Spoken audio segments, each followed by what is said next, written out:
Signori, buonasera, bentrovati, buonasera a tutti.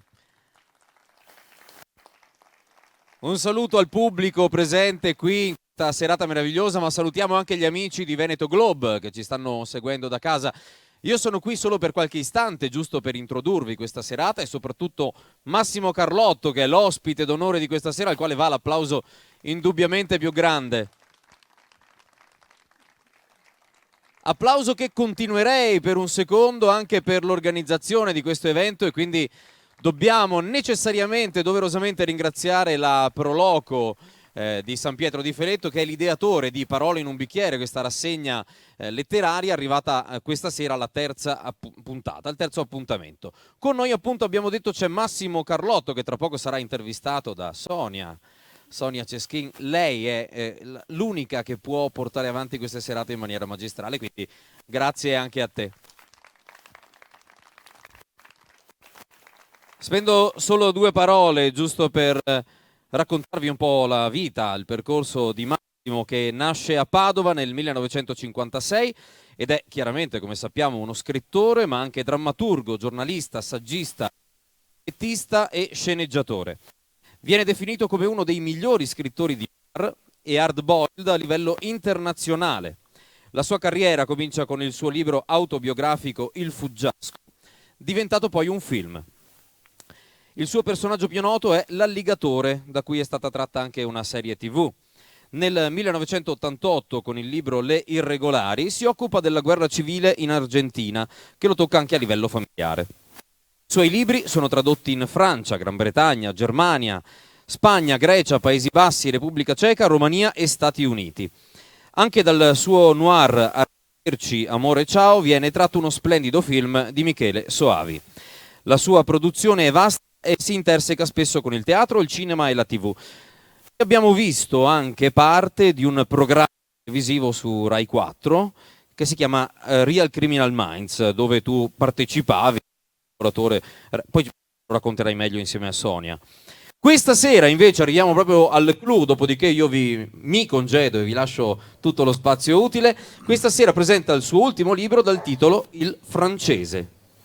Quindi buona chiacchierata a voi e buon ascolto, caro pubblico. Grazie.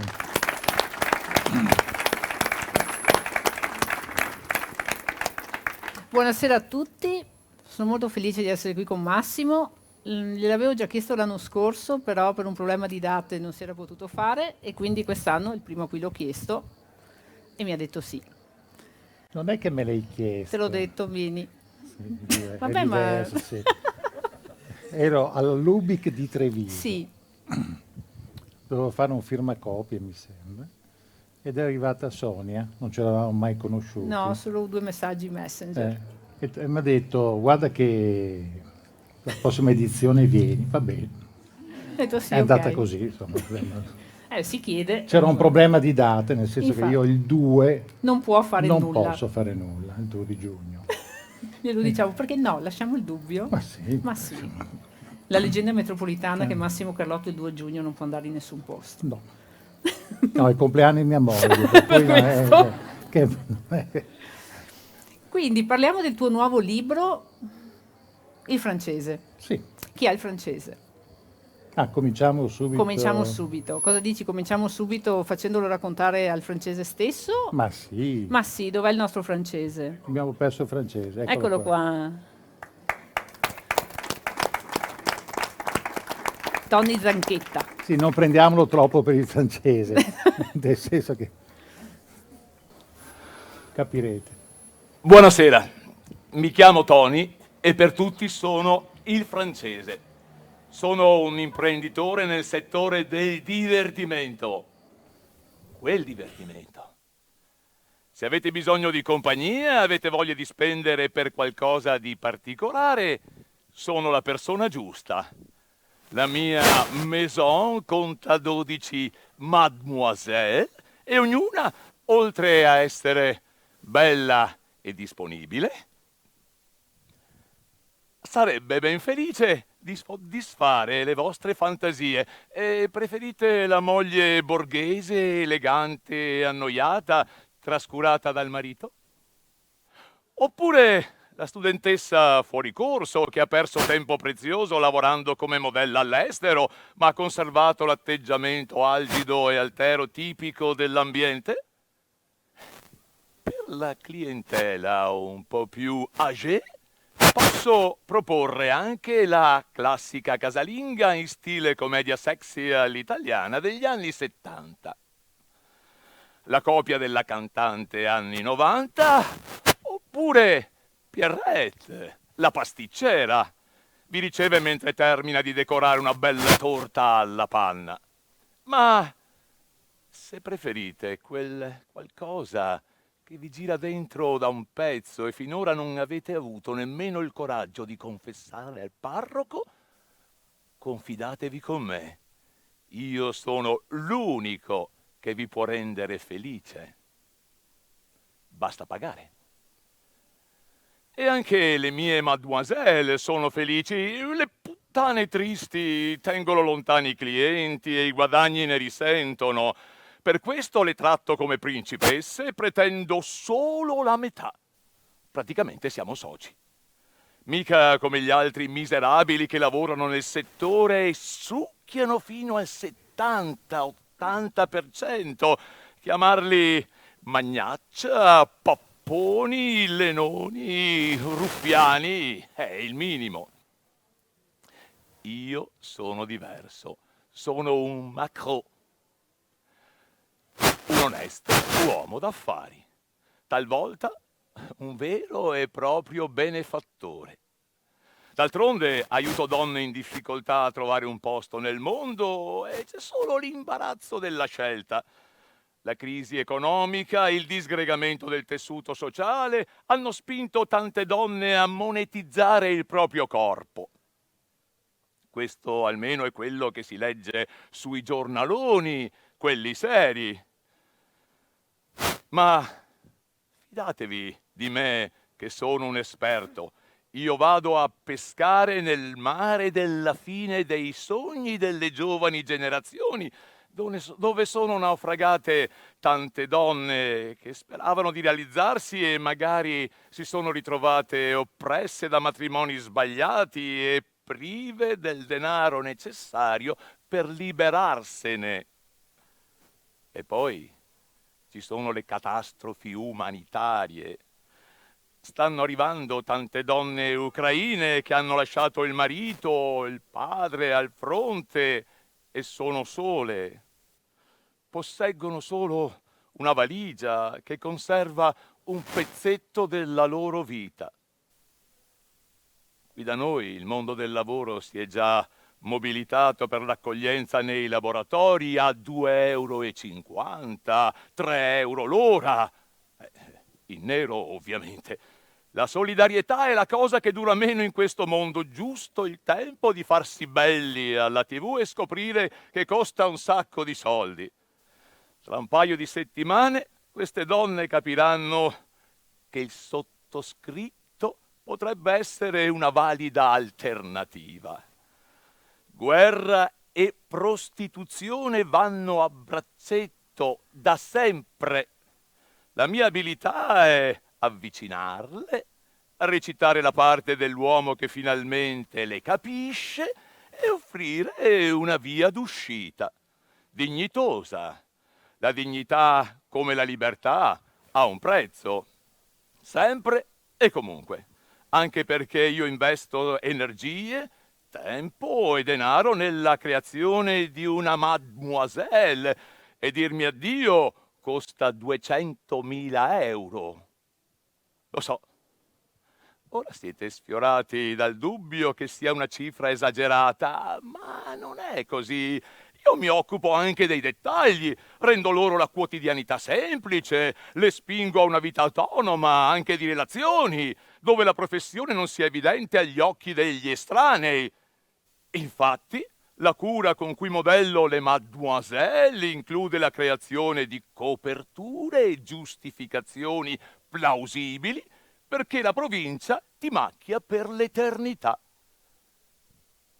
Da puttana al massimo puoi diventare una ex puttana, ma il giudizio non cambierà mai, anche se nel frattempo ti sei fatta suora. E comunque, sia chiaro, lavorare con me è un privilegio e tante mi avvicinano per essere assunte, ma la mia regola è di non entrare in conflitto con altri protettori. Gentaglia con un pessimo carattere, capaci di sentirsi offesi e pretendere regolamenti di conti con risse da strada. Dopo un viaggio di 3 mesi in giro per l'Europa ero tornato con un'idea precisa: abbandonare strade e scannatoi. Modificando la formula della finta agenzia di escort, alla fine mi sono inventato la maison, che come vi ho detto conta ormai 12 belle donne. E si presentano con nomi d'oltralpe, ma sono tutte venete, eccetto una di origine abruzzese, Margot, la mia preferita. È stata lei a venire a cercarmi. Porto un nome sbagliato, Maria Virginia, perché sono puttana per vocazione. Una perla rara. E come avete capito, nemmeno io sono veramente francese. Mi chiamo Tony Zanchetta e sono nato in una cittadina della provincia veneta. Ho scelto di diventare un ruffiano all'età di 14 anni, quando lavoravo come garzone da Ennio, un bar con cucina lungo la provinciale e non lontano da casa. Era frequentato da camionisti, contadini, viaggiatori di commercio, perditempo, pensionati e puttane. Erano molto discrete, nel senso che se ne stavano sedute ai tavoli, magari ingannando il tempo giocando a briscola con i vecchietti, per poi appartarsi nella vecchia stalla che era stata ristrutturata con quello scopo.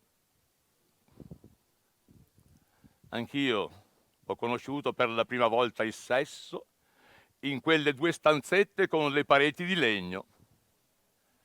La Norina era di buon umore e il pomeriggio di luglio era fiacco.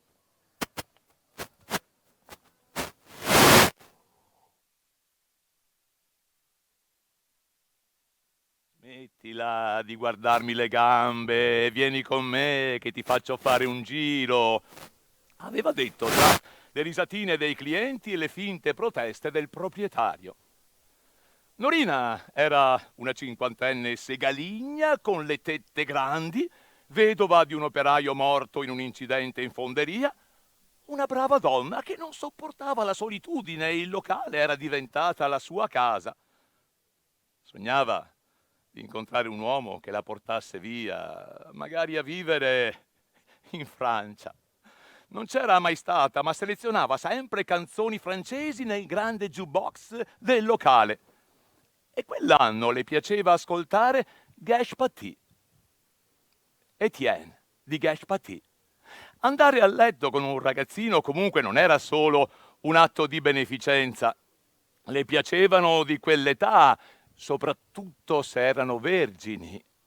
Una prima volta indimenticabile.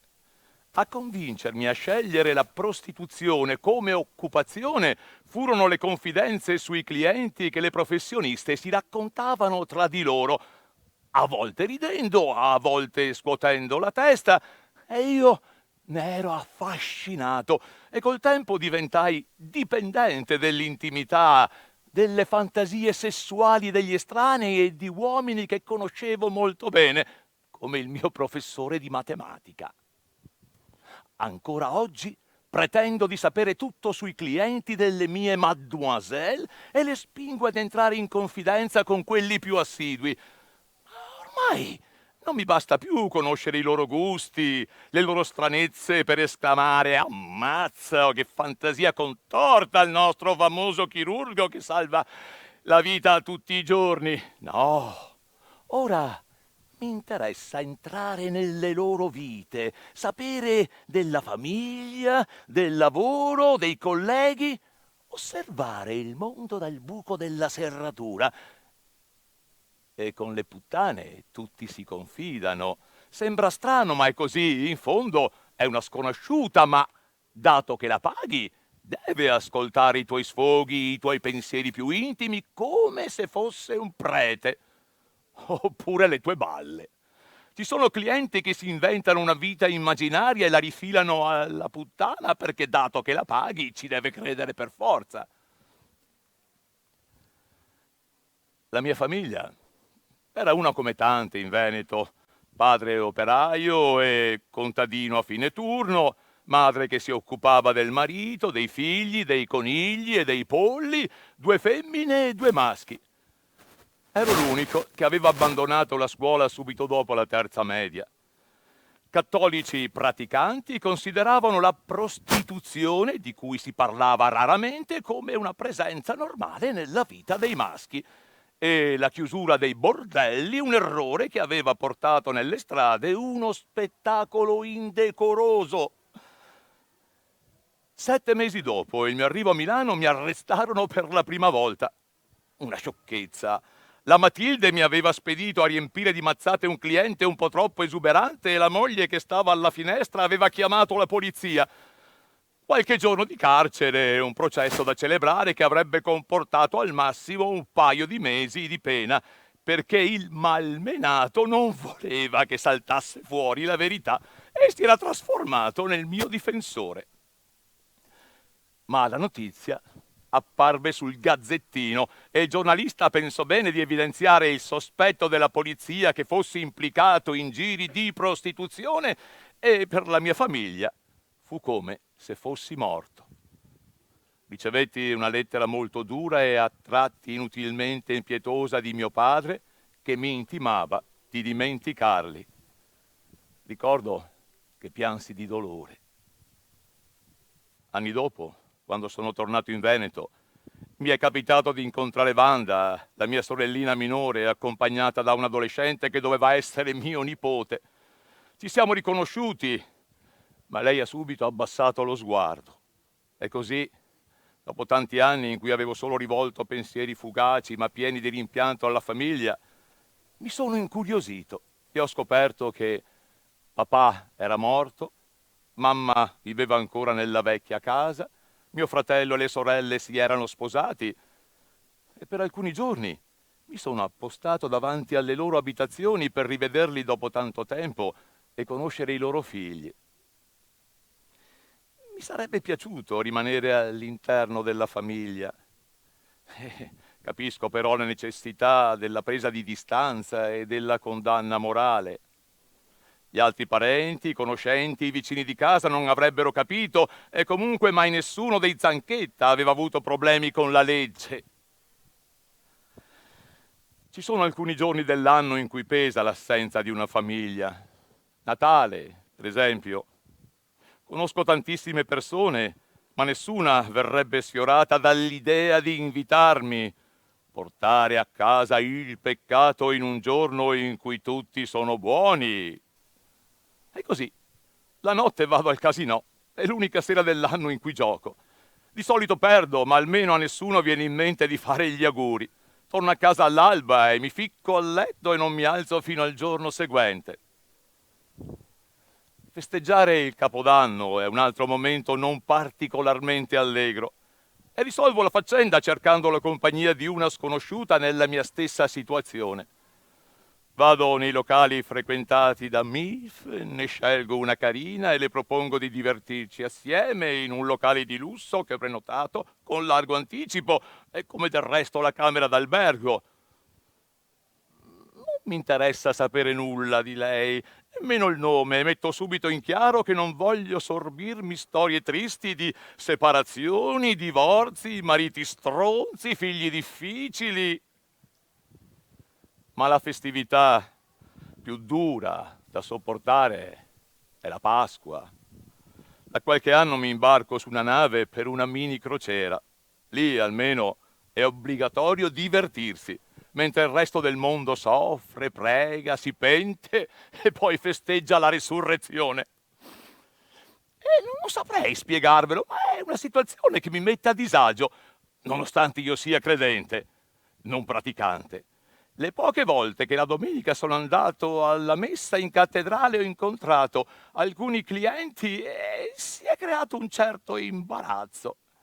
Mi fissavano tutti severamente, come se ritenessero la mia presenza inopportuna. Eppure non dovevo essere io a trovarmi a disagio.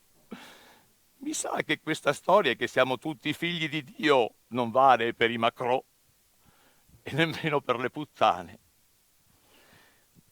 Se volete seminare il panico tra la brava gente, invitate una mademoiselle la domenica a pranzo in un ristorante sui colli. Mariti e padri di famiglia con la testa china sul piatto e una fretta maledetta di pagare il conto.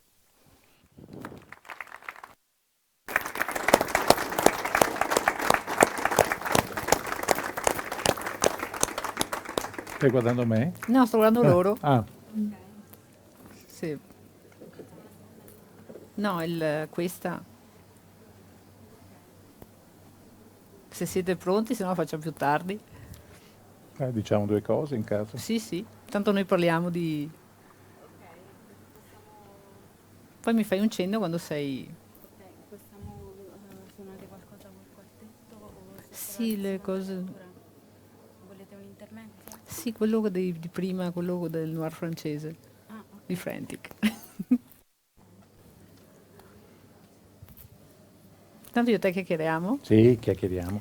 Mi avevi chiesto chi è il francese. Chi è il francese? Beh, l'avete capito. Io dal 2017 che volevo scrivere un romanzo che avesse come sguardo sul mondo quello di un protettore, di un magnacia, come volete chiamarlo. Lui si fa chiamare Macron, ma in realtà non c'è nessuna differenza, è che lui vuole fare l'esotico in Veneto, sa due parole in francese, sa Macron, mademoiselle, maison, tre, Maison. e basta. La sua esperienza con la Francia finisce lì. E la curiosità mi è venuta perché quando ho scoperto che nel mondo letterario questi personaggi non sono mai stati i personaggi principali, ma nemmeno nel cinema e nella televisione, perché sono così moralmente ripugnanti che si è sempre evitato. Io invece ho cercato dal 2017 appunto di trovare la strada per poterli raccontare attraverso un personaggio, un distillato di tutta una serie di personaggi che avevo bisogno di conoscere per capire. Nel noir funziona così, tu puoi inventarti la trama, però personaggi e ambienti devono essere proprio presi a piene mani dalla realtà. Quindi ti Allora, sei immerso in questo mondo. mi sono immerso in questo mondo ed è nato il francese. Sì. Nel 2017 mi era venuto questo desiderio perché la figura del magnacia è una figura fondamentale, tipica del mondo patriarcale, ed è la figura di mediazione tra il mondo delle donne che si vendono e gli uomini che comprano. Non è una figura, è una figura fondamentale per capire il mondo della prostituzione. E l'idea mi era venuta perché nel 2017 c'è stata l'ultima statistica sulla prostituzione e che diceva che ci sono 9 milioni di maschi italiani che normalmente vanno a prostitute. Che ho detto, togli i bambini, togli gli anziani. Insomma, mi ha fatto un po'. Sono tanti. Sono tanti. Per un giro di affari di 105-110 milioni al mese, quindi a fine anno c'è una piccola finanziaria. No, È un buon business. è un buon business ed è un mondo assolutamente complesso. Siccome in Italia di sesso non si parla mai, cioè se ne parla Si fa in e maniera. basta. Sì, O se ne parla e non lo si fa. non è esattamente così, è un mondo complesso, veramente complesso, dove anche questo fatto di vivere vite altre, no? Che uno si inventa in qualche modo, contribuisce a tutto questo. Allora ho fatto questa esplorazione ed è venuto fuori il francese. Francese. Secondo te il francese, da quello che abbiamo sentito, con se stesso è sincero? Allora, guarda, ero in un localaccio, ma veramente di infimo livello. Stavo bevendo una birra con un personaggio e gli stavo chiedendo alcune cose, ma molto semplici, del tipo cosa guardi in TV, cosa voti, lo guardavo Cosa votano? come ti vesti, cosa pensi di questo. E viaggiavo nel vuoto cosmico per tutta una serie di cose, no? Invece su un lato programmatico. Ed è passata una delle sue mademoiselle, chiamiamole così, e si è girata e mi ha detto: Vara che ti incanta. E questo mi ha fatto molto riflettere, perché effettivamente non tutti i criminali possono diventare dei protettori, perché la caratteristica è che devono essere degli straordinari manipolatori. Allora, nel romanzo, io ho voluto manipolare il lettore nello stesso modo in cui i Macron manipolano la gente, cioè autogiustificandosi continuamente, lasciando intravedere che in fondo sono delle brave persone. Infatti si presentano come dei salvatori della patria. Noi salviamo i matrimoni, no? Noi facciamo star bene la gente, noi vendiamo la felicità, no? Tutte queste cose. Ma poi soprattutto rispetto a loro stessi tendono a giustificarsi. Anche nei loro rapporti con le loro dipendenti. Sì, va detto subito una cosa, che il livello del francese è quel livello medio-alto della prostituzione che è inserita all'interno del tessuto sociale. E quello non ha momenti di violenza.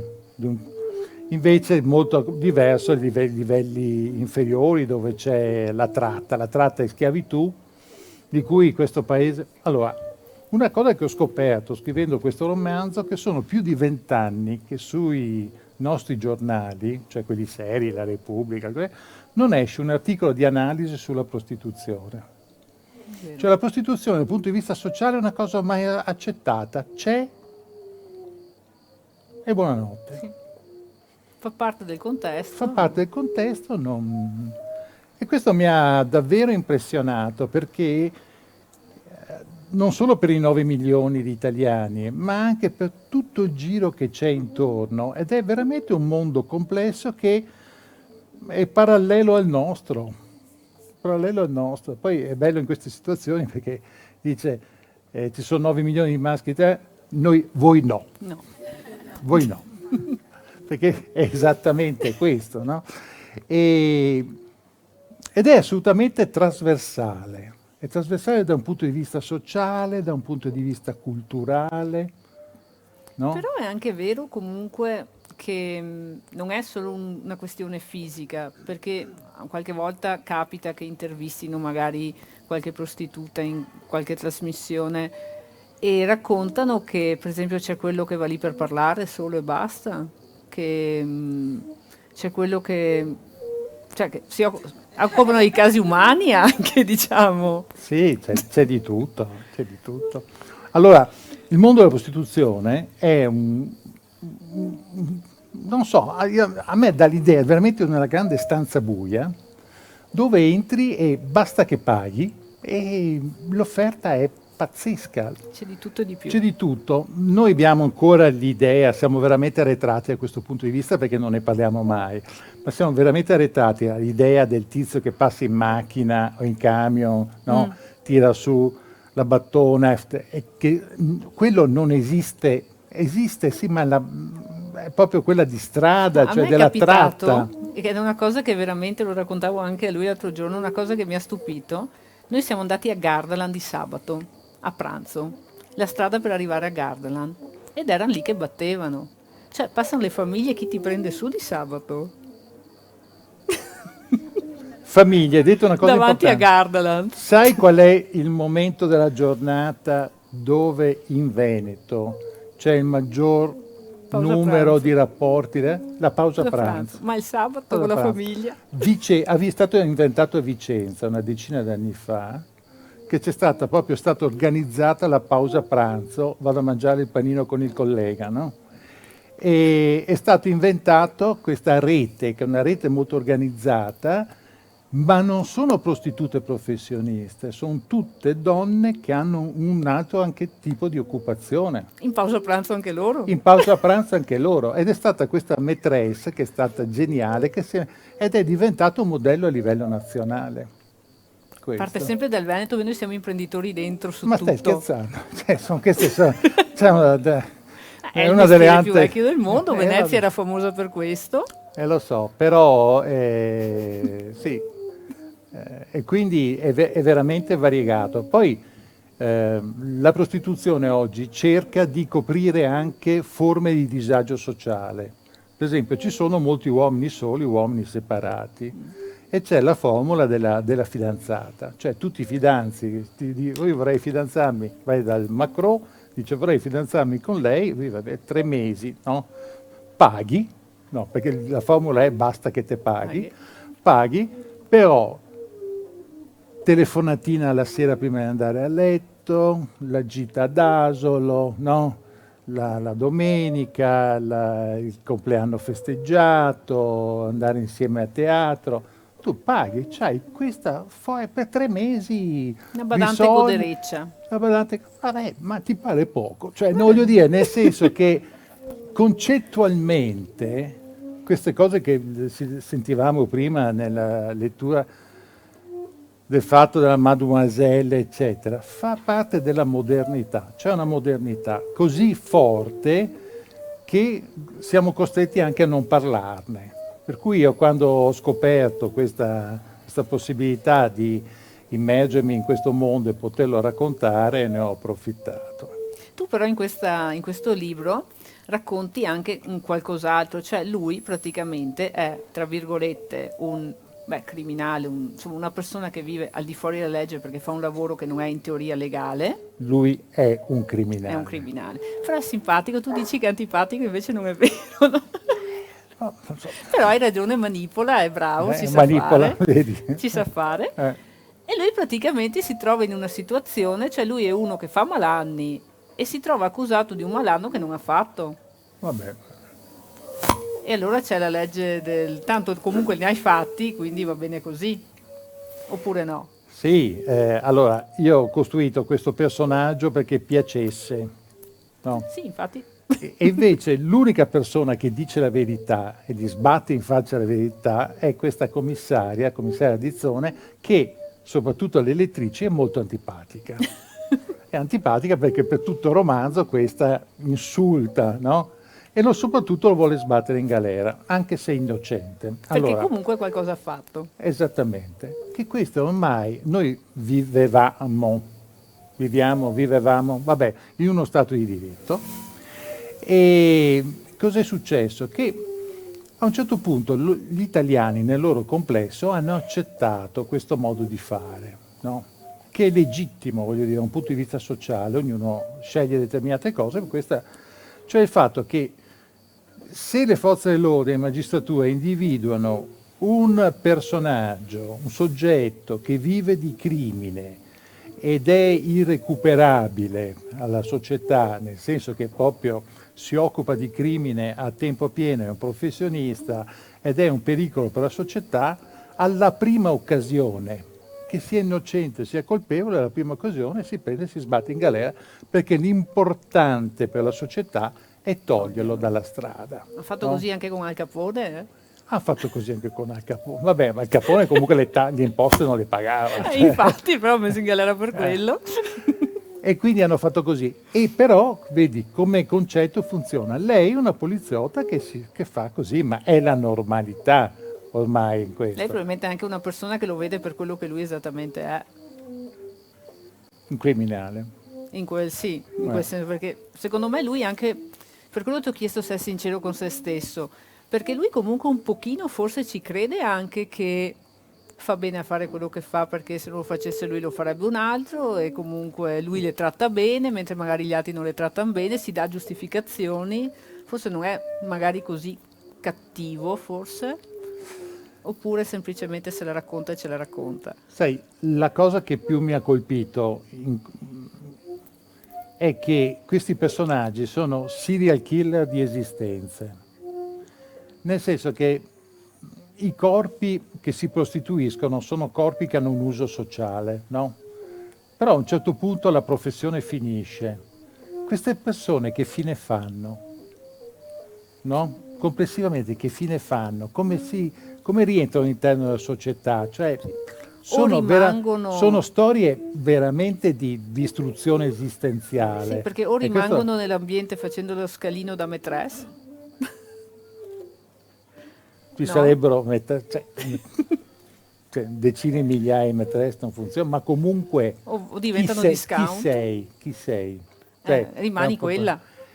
Lo so, però non funziona così il mondo, nel senso che, voglio dire, non c'è pensione, nel senso, ma non c'è, voglio dire, ma non c'è neanche una sorta di conclusione da un punto di vista dell'esistenza, di percorso dell'esistenza. Che vita è, no? E questo è il problema più grosso, per cui queste persone andrebbero eliminate. Infatti, le prostitute, soprattutto le più giovani, la fascia 30-40 anni, che sono molto convinte delle necessità di eliminare questa figura e di autogestirsi. E raccontiamo un po' qualcosa oppure no? Cioè, di cosa gli capita? Tu hai detto che Ah, alla sì, pagina sì. 3 si sa già cosa è successo. Non No, era no, la ma pagina possiamo 3. raccontare fino a pagina 2. Fino a pagina 2. Sì, perché questo romanzo ha la particolarità che l'unico a conoscere veramente tutta la verità è il lettore, per cui se andiamo oltre pagina 2 togliamo la... infatti. Allora lui ha questo mondo perfetto, ha questa maison, lui sta benissimo, guadagna un sacco di soldi, frequenta la fascia medio-alta della società, eccetera, eccetera, fa una bella vita e poi a un certo punto una delle sue mademoiselle scompare. Lui l'accompagna in un hotel, lei dovrebbe entrare in questo hotel, ma in questo hotel non ci entrerà mai, scompare e arriva la commissaria Dizzone che dice tu sei responsabile della sua scomparsa e fa di tutto per sbatterlo in galera. E lui inizia un percorso, un incubo, che in qualche modo se lo merita, Sì. e che lo costringe a diventare un investigatore. A scoprire la verità. Questo perché io ho scritto questo romanzo, l'ho pubblicato con la collana Giallo Mondadori, perché tutti gli autori italiani stanno regalando, cioè stanno vendendo, ma insomma comunque dando un romanzo al Giallo Mondadori come per riconoscenza, per festeggiare non so quale anniversario, è nata nel 29, vabbè, e per festeggiare questa collana che ha dato molto Ha dato il a nome al tutti, genere no? in Italia alla fine. Sì, non so se lo sapete, ma nel 1929 questa riunione in casa Mondadori, casa editrice Mondadori, avevano una collana verde di avventura. Nel 29 hanno deciso di pubblicare anche gialli e hanno detto che colori gli diamo? Giallo, e quindi è rimasto, ma è solo in Italia però. Infatti io adesso ti chiedo, che te l'ho sentito dire in un'altra presentazione, mi è piaciuto un sacco, la differenza tra giallo e noir. Perché il noir è francese, è il colore che è andato in Francia, il noir. Tra giallo e noir. Allora, giallo e noir. Adesso si chiama tutto noir perché, questo per i giornalisti, hanno usato il termine più corto, noir. Allora, il romanzo poliziesco ha questa struttura, c'è un crimine, un'indagine, una soluzione, la soluzione è sempre consolatoria, vince il bene sul male. Perché? È doppiamente consolatorio. Primo perché rimette a posto il caos determinato dal crimine, secondo nei confronti del lettore. Questa è la letteratura più letta al mondo dagli anni 50 dell'Ottocento, perché il romanzo poliziesco, il giallo, reificando la morte, cioè trasformandola in un oggetto di indagine, di inchiesta, allontana dal lettore l'ansia per la propria morte. Negli anni questo si è sviluppato fino a diventare uno scacciansie generale. Infatti la televisione ci ha fregato gli stilemi, per cui in televisione si parla sempre di delitti, eccetera, eccetera, perché perché è uno scacciansia anche quello. Tu torni a casa del lavoro, sei stanco, ti metti sul divano, fai zapping, becchi una bella trasmissione dove parlano di delitti e lì puoi entrare in questo gioco, scegliendo addirittura un ruolo, puoi fare il commissario, il cane molecolare, il giudice, e poi stare all'interno di... ed è scacciansia. E questo è il grande successo del romanzo poliziesco ancora oggi. Infatti Agatha Christie ancora oggi vende qualche copia in meno della Bibbia, insomma. Ma, sì, a livello Anche internazionale. Edgar Allan Poe all'epoca si era cimentato, Tutti quanti questi, certo. tutti hanno fatto un'incursione. Invece il noir sovverte la struttura narrativa del romanzo poliziesco, è una caduta agli inferi dei personaggi, ma ha la particolarità, il noir, di poter indagare a livello sociale, nel senso che nel noir il crimine è una scusa per raccontare altro, per raccontare tutto quello che ci sta intorno. Come hai fatto tu? Sì, io uso il noir questo, ho una storia criminale, ma in realtà questa storia di criminale mi serve per raccontare la società in un tempo e in un luogo. Infatti, una cosa che leggendo questo libro, ma anche sentendo prima il pezzo che ha fatto Mario, è che tu racconti un luogo ben definito, in cui noi dovremmo esserci riconosciuti tutti, che è la provincia veneta. Per il Veneto diciamo che non è mai stato molto considerato, non si è mai parlato molto del Veneto. Se nel cinema si parlava del Veneto, carabiniere scemotto, servetta stupida e finivamo lì. Invece tu comunque, io ancora tanti anni fa avevo preso in mano un tuo libro che era Nord-Est e sono rimasta e ho detto guarda qua uno che scrive del Veneto. E perché questa scelta di ambientare, ma anche di raccontare il Veneto da un punto di vista diverso magari di chi ti racconta la Grande Guerra, di chi ti racconta magari Venezia, ma che racconta diciamo il Veneto da un punto di vista diverso? Beh, innanzitutto il Veneto è la mia terra che amo moltissimo, è un territorio bellissimo, straordinario, non a caso siamo qua, cioè è un posto no, veramente bello. Ha prodotto moltissimo dal punto di vista storico, culturale, è un'eccellenza in molte cose il Veneto, anche nel peggio. Ci impegniamo. Sì, perché io ho cominciato a occuparmi di Veneto quando ho scoperto che tutte le università del mondo sono arrivate in un certo periodo per studiare il sistema veneto, che stava diventando il sistema che veniva riprodotto prima a livello nazionale, poi europeo, poi mondiale dal punto di vista criminale. Perché quando noi eravamo la grande locomotiva no, economica, locomotiva del nord-est, eccetera, si è fondato un certo tipo di sistema economico che ha attirato l'interesse delle culture criminali a livello internazionale perché era adatto per riciclare, era particolarmente adatto per riciclare. E questo cosa ha determinato, proprio dal punto di vista storico, l'insediamento di tutta una serie di culture criminali che sono arrivate da tutto il mondo per poter sfruttare e cominciare a riciclare. Da un punto di vista criminale il Veneto ha una storia veramente particolare per un autore interessante, perché a raccontare tutta questa infiltrazione che c'è stata negli anni, che c'è tuttora, ma soprattutto lo scarto è stato fatto quando le culture criminali che dovevano investire, c'è una relazione famosa del Fondo Monetario Internazionale che racconta che il più grosso problema della criminalità a livello mondiale è il contante e che questo contante bisogna investirlo. Hanno capito che qui si poteva costruire un percorso perché a un certo punto ambienti corrotti dell'imprenditoria, della finanza e della politica si sono messi a disposizione.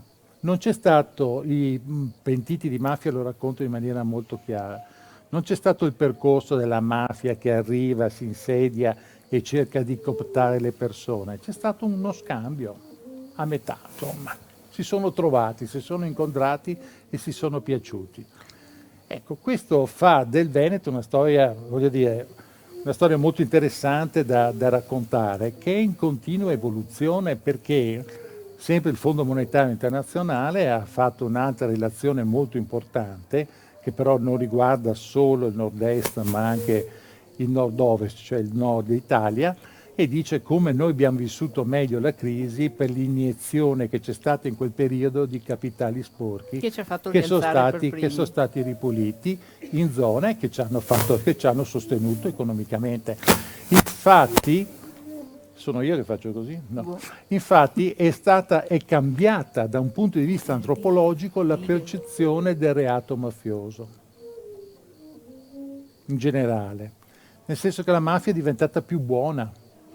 Siccome c'è un sistema, questo Non fa più sistema scorrere il sangue. non ammazza più nessuno perché è diventata un partner economico la mafia, per cui voglio dire, questo E si sono anche alzati di livello come preparazione, no?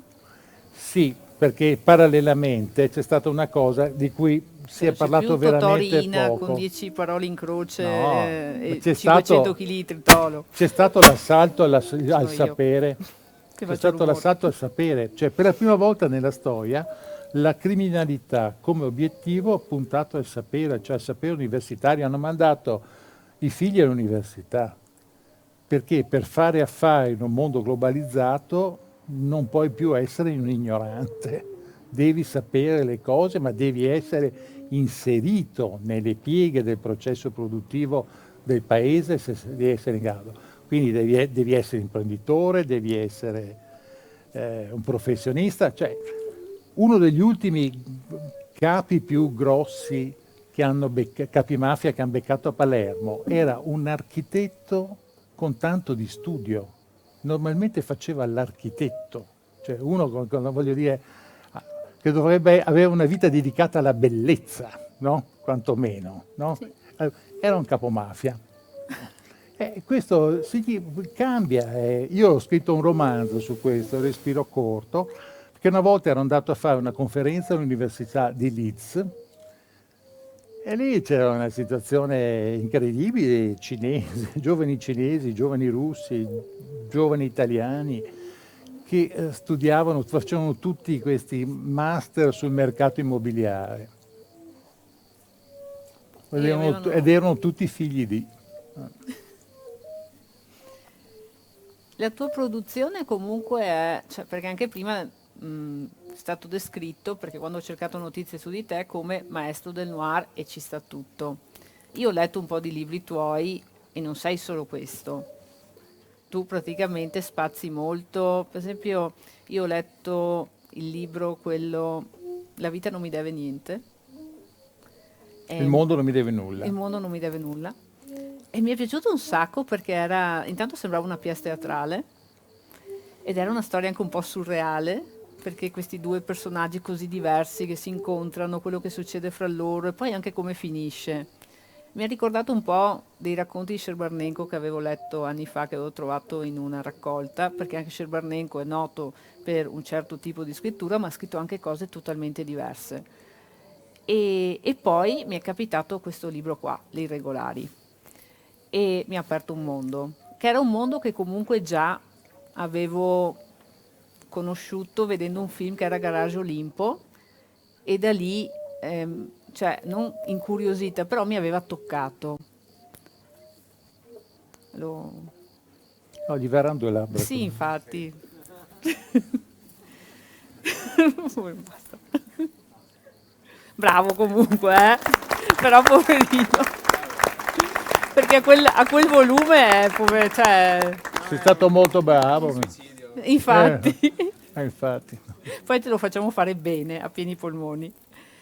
E comunque appunto da Garage Olimpo in poi è stato un argomento che mi ha, non è appassionato, non è la parola giusta, è un argomento che mi ha toccato, perché è incredibile quello che è accaduto.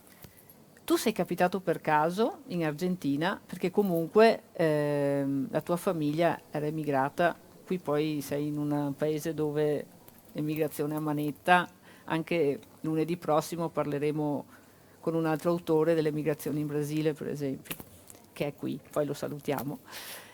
E io ho letto questo libro, quando l'ho visto, ho visto di cosa parlava, ho preso subito e sinceramente mi ha colpito un sacco. Allora mi piacerebbe parlare anche di questo, che è un libro comunque che hai scritto nel 96. Non te lo ricordi più neanche tu, anche perché ha una produzione sterminata. Infatti passerò tutta quest'estate, normalmente quando faccio queste cose io ho già letto tutta la produzione dell'autore e qui ahimè non sono ancora arrivata a leggere tutto perché non è facile, perché ha veramente una marea infinita. Cioè tu non fai niente, cioè come fai ad andare in giro a indagare, informarti che scrivi così tanto? Il 2 giugno stai a casa e scrivi. E praticamente tu sei andato a fare un viaggio in Argentina per piacere personale, per ricerca della tua famiglia, delle tue un po' No, origini? volevo scrivere un romanzo. O volevi scrivere un romanzo e quindi ho vado in Argentina. Sì, io volevo scrivere un romanzo sul nonno, che io non ho mai conosciuto, ma è un personaggio leggendario a casa, nel senso che era un anarchico veneto di fine Ottocento, no? Che nel 1900 parte e va in Argentina e torna dopo 12 anni e per tutta la vita non racconta, non dice mai una parola su quello che è successo in Argentina. Niente, mai. E a un certo punto io vinco un premio letterario con un bel po' di soldini e decido di andare in Argentina a ricostruire la storia del nonno, perché se vai a Buenos Aires, di ogni italiano che è sbarcato a Buenos Aires trovi la documentazione, eccetera, eccetera. Io sapevo che, perché avevo trovato un baule, eccetera, sai, queste cose familiari, che comunque lui era andato in Patagonia.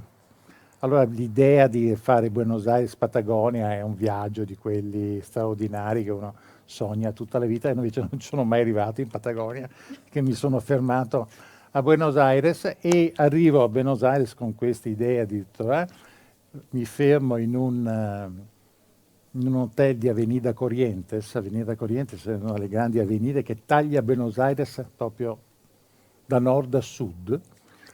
E il portiere guarda il passaporto e mi dice: ah, Carlotto, dice, lei è parente di Estela Carlotto? Dice no, dice non ho parenti, non sapevo di avere parenti, anzi prima di partire le vecchie zie mi avevano convocato e mi ha detto: se scopri che nonno ha famiglie, cose, a combinare, vedi di lasciar perdere, no?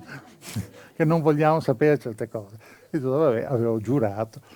Invece il portiere mi dice, Innocenzo, mi dice, guarda che, dice, guarda, io non la conosco, dice, se attraversi l'avenida, dall'altra parte c'è la sede delle nonne di Plaza de Mayo e la presidentessa si chiama Carlotto. Questo proprio, cioè, in qualsiasi altro albergo se si potuto scendere, sei sceso lì. Sono sceso lì, al non Vuol dire che era destino. Ma guarda, io ho scoperto che sui romanzi molte volte sono i romanzi che ti cercano. Proprio ti capita che tu non hai nessuna intenzione, poi trovi la storia e poi la storia non ti abbandona più o trovi delle coincidenze pazzesche nella vita, ci sono. Quindi io attraverso, vado e scopro che Estela Carlotto, che in realtà lei è di origine inglese, ha sposato un italiano che era arrivato con la famiglia da Arzignano, erano comunisti, quindi erano scappati perché perseguitati dal fascismo ed si erano trasferiti in Argentina. E lì abbiamo fatto caramba che sorpresa, Carambata. una carambata e così. E sono entrato, non ho più cercato la storia del nonno. Anche se c'è un giro di tango mentre C'è un cammini. giro di tango pazzesco. E il nonno ti trova. È il nonno che mi trova. Ma infatti ogni tanto mi viene a cercare il nonno. Ti viene ancora a cercare Sì, il nonno. sì, il nonno mi viene a cercare. E entro in questa storia del mondo desaparecido che non conoscevo e scopro che è stata la più grande strage di italiani dopo la seconda guerra mondiale. Anche quella è una storia che in Italia si è parlato, non si è parlato, ma molto poco. La comunità italiana è la comunità più forte, più presente, per quella spagnola.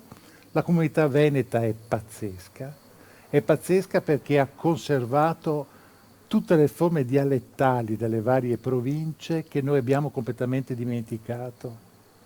Per cui entravi nel panettiere che veniva da Vicenza, sentivi questo Veneto che è una cosa ormai... Ed è un peccato che noi non abbiamo mai coltivato questa relazione, perché in realtà la relazione dal punto di vista culturale dovrebbe essere molto più forte, invece l'abbiamo... Anche perché ci sono, per esempio a Cordova c'è una comunità veneta che produce vino, che è una cosa straordinaria, come la comunità piemontese, insomma, ci sono storie veramente incredibili da questo punto di vista, però c'è questa storia di Desaparecidos, che è una storia di nonne e di mamme, e io ho scritto questo romanzo.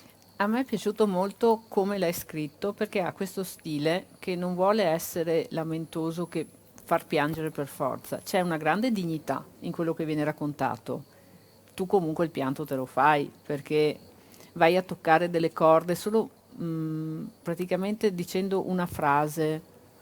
Ci sono alcuni capitoli in cui tu leggi tutto il capitolo ed è raccontata la cosa in modo molto asciutto, però poi alla fine c'è quella frase che ti taglia dentro. Lì c'è stato il golpe nel 76 ed è durato 6 anni, il golpe di Videla, e lì hanno perfezionato una tecnica repressiva che funzionava così bene che poi la dittatura argentina ha aperto un ufficio a Londra e uno a Parigi e vendevano ai paesi arabi, ad altri paesi, le tecniche di repressione, di tortura, eccetera, eccetera. Quindi erano veramente il perfezionamento, addirittura avevano fatto studi a partire proprio dai campi di concentramento nazisti, ed era fondato su questo fatto, nel senso che loro sequestravano clandestinamente le persone, proprio succhiavano dalla realtà, le torturavano e poi le facevano sparire nei corpi. Solo che non hanno fatto i conti con le donne.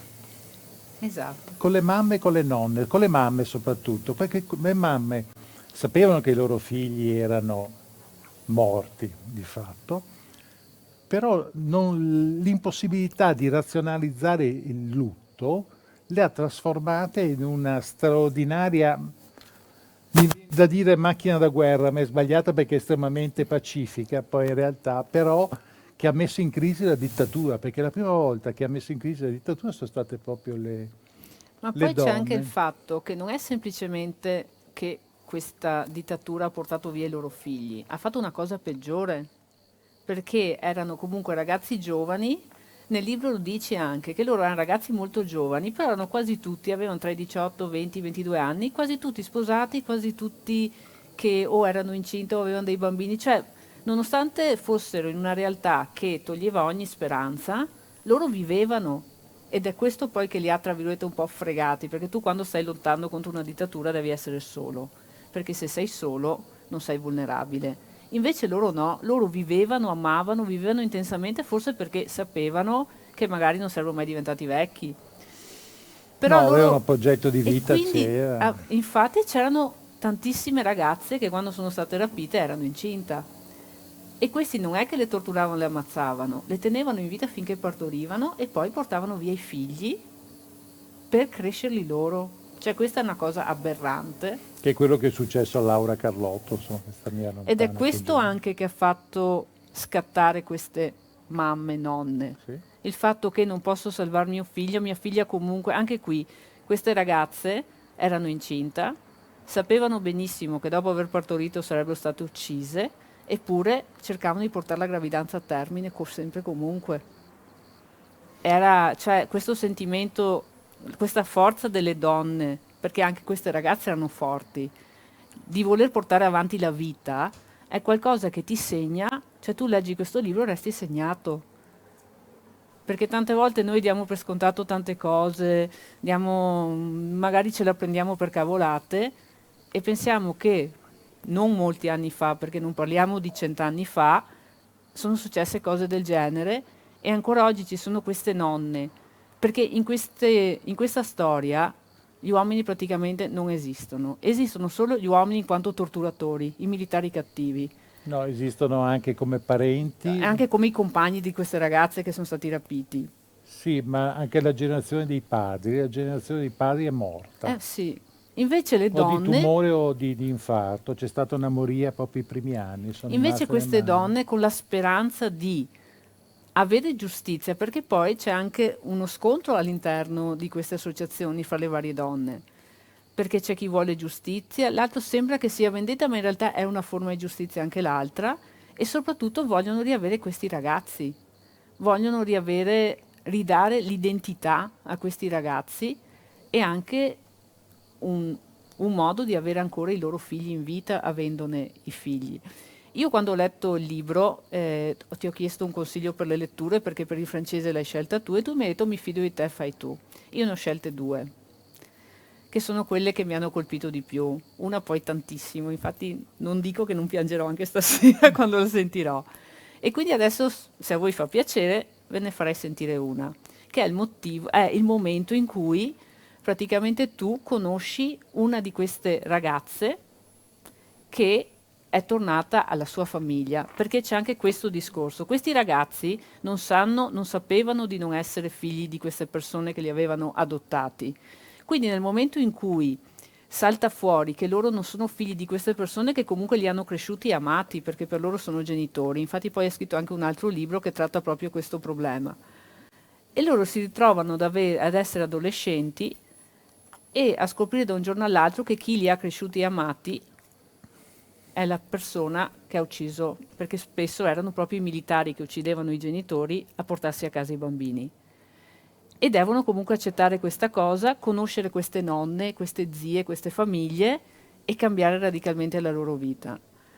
E in questo racconto tu in questo momento incontri una ragazza che è la prima che hanno praticamente riportato a casa, perché poi c'è anche tutto un discorso del DNA, cioè loro hanno fatto un lavoro incredibile queste donne. Cioè questo libro io ho detto togliamo i promessi sposi da scuola e mettiamo un libro così, perché i Allora, ragazzi dovrebbero leggersi questa è una questo. cosa interessante. Il test del DNA arriva dalle nonne di Plaza de Mayo, Esatto. perché loro cercavano un indice di nonnità per fare un esame del sangue ai bambini e scoprire agli adolescenti che incontravano per chiarire che in realtà fossero veramente figli di desaparecidos, e hanno girato il mondo alla ricerca di E anche scienziati. qui hanno trovato una donna? E hanno trovato in California una scienziata che da quello è arrivata all'esame del test del DNA. Ok, quindi adesso ascoltiamo Christian e Elena.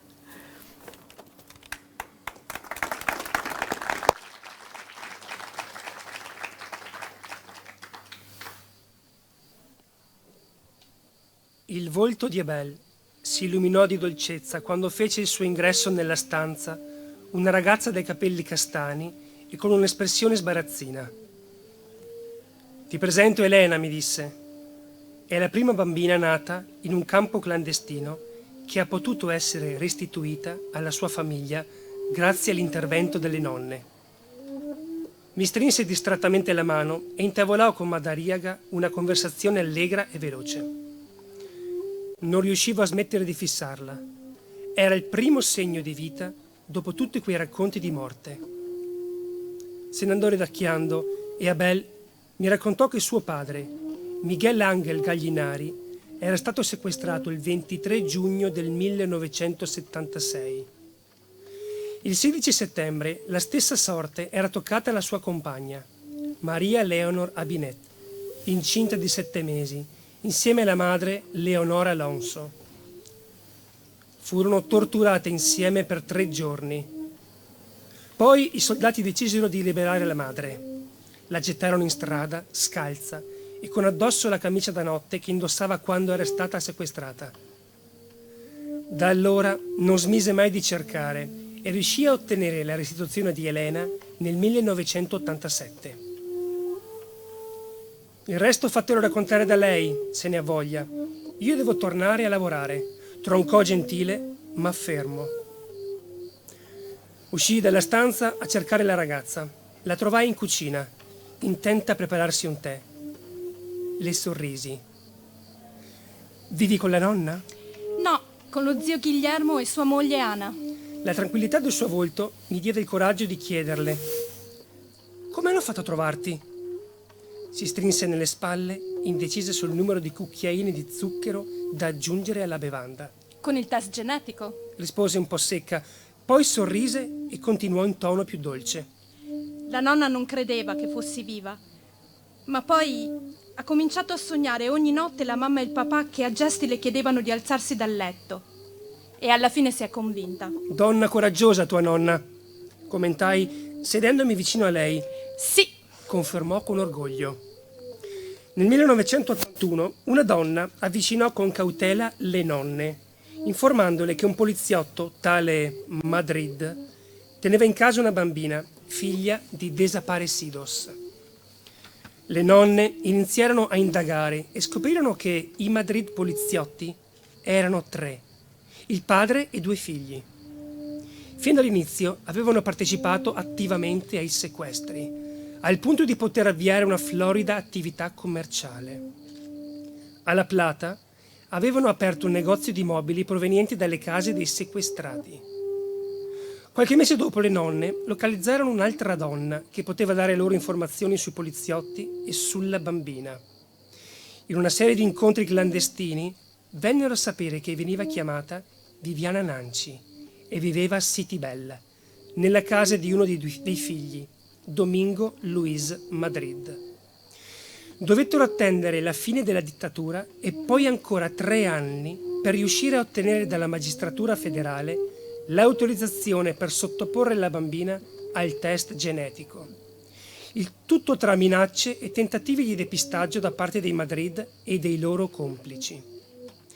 I dati delle analisi permisero di stabilire che Viviana Nanci era in realtà Elena Gallinari. Il 21 aprile 1987 la bambina venne prelevata a scuola dalle autorità e consegnata ai parenti dei suoi genitori naturali. Il poliziotto perse la testa e minacciò la maestra con la pistola. quando mi vennero a prendere, un giudice mi disse che dovevamo parlare. Mi spiegò Elena, passando il dito sul bordo della tazza. Io sapevo già di essere stata adottata e quando lei mi raccontò che mio papà e mia mamma non mi avevano abbandonato, come mi era stato detto, ma che erano stati sequestrati, volli sapere 2 cose.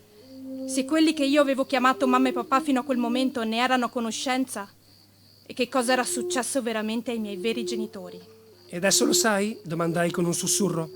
Sì, la nonna all'inizio si opponeva alla ricerca dei corpi, poi l'ho convinta e abbiamo ritrovato le ossa di mio papà. A me sembra giusto sapere dove si trovano, così per andare a mettere un fiore. Anch'io vorrei saperlo, concordai. Poi la incalzai incuriosito. E i tuoi genitori adottivi? Li hai più visti? Solo lui. Un giorno mi ha aspettato davanti a casa con altri 4 poliziotti. Gli ho detto di andarsene. In mio aiuto è arrivata altra polizia che li ha allontanati. Un'altra volta ha minacciato la nonna, ma lei ha finto di avere una pistola nella borsa. La ringraziai del racconto e mi alzai. Il giorno in cui l'ho conosciuta, Sussurrò Elena, guardando fuori dalla finestra. la nonna mi ha mostrato una foto di mamma e papà che si abbracciavano. Mamma aveva il pancione. Dentro c'ero io.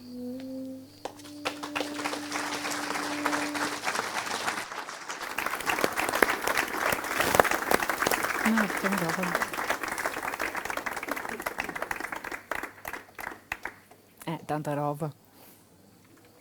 Sì. È stato un viaggio lunghissimo, mi sono fermato molto a lungo poi perché ho raccolto una marea di testimonianze e sono tornato a casa con moltissime schede, perché lì si sono fermati a contare a 30.000. Io sono arrivato a 46.000 perché ho cominciato a fare tutta una serie di incroci fra liste che non erano, anche perché ci sono ancora famiglie che non hanno denunciato gli scomparsi per paura. Infatti, perché anche dopo che è passata praticamente la dittatura, è rimasto comunque sotterraneo il fatto di continuare a perseguitare queste persone. Sì, non solo, ma il fatto Di che voler nascondere di una anche. società che a un certo punto la gente comincia a sparire, non si sa più nulla di queste persone, incute un tale terrore nelle persone che le persone sono... Infatti è l'unico caso di dittatura al mondo in cui non c'è stato un atto di ritorsione violento nei confronti della dittatura. Cioè nessuno ha mai tirato nemmeno uno schiaffo a queste persone ed è una cosa unica che... Anche perché li rapivano in piena luce davanti a Sì, tutti. quest'arma. Tua cugina è stata erano in un caffè, Sì, erano in una un caffè pasticceria, sì. tranquilli, cioè, insomma, erano lì lei e il suo ragazzo e questi sono entrati, lui ha provato a scappare saltando dalla finestra, sfondandola, facendosi male, se li sono portati via e nessuno ha detto nulla, Sì. perché era normale. Ed è stata tenuta in vita fino al parto, poi è stata uccisa, e però dopo 40, complessivamente dal 43esimo anno del sequestro di Laura è stato trovato il figlio.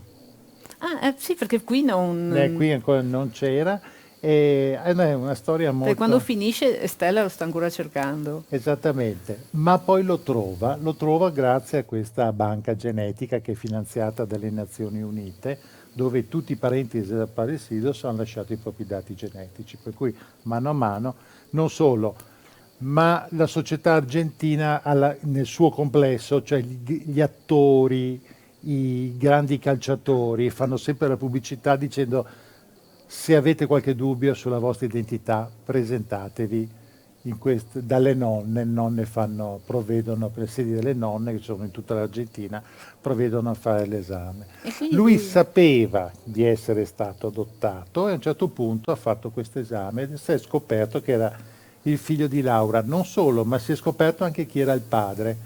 E il padre era un musicista e lui è un musicista. No? È incredibile anche questo. E però c'è la grande felicità, poi c'è il dramma. Qual è il dramma? Che lui è stato cresciuto da una famiglia che l'ha comprato dai militari. I militari avevano questo tariffario e quindi alla fine l'hanno comprato. Lui è profondamente affezionato a questa famiglia che l'ha cresciuto, solo che la legge impone che sono stati arrestati, poi sono stati scarcerati, ma comunque c'è un processo per sequestro fondamentalmente.